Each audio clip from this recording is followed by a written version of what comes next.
all the companies in the world have to face dismissal issues, but each country has its own way to deal with it. For instance, the employment law in France and in the UK is very different. James Davies explains us the main differences.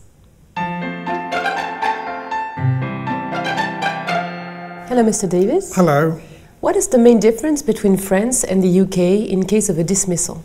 Well, I think from speaking to my French employment law colleagues, the most important difference is the significance of discrimination claims in British dismissal cases. And I think there are three reasons for this.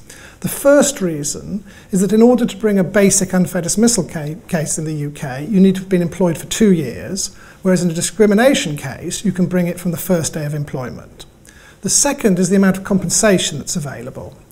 In a discrimination case, the compensation is unlimited and can be very significant, whereas in an unfair dismissal claim, the compensation is limited.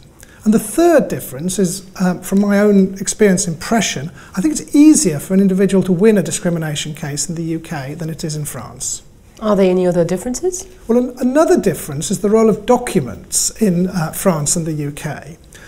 To the surprise of most French managers, in the UK, employers can access employees' emails, generally, even those that have been marked private.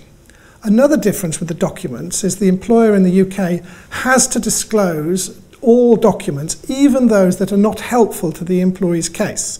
And it's a serious matter if the employer doesn't do that. And that can be a surprise to the French managers who are not used to documents that they might have created and which might not help them being disclosed. What about economical dismissal? Is it used the same way in both countries? That's a good question, because a third important difference is the ease at which employers can make economic dismissals, what we call redundancies in the UK.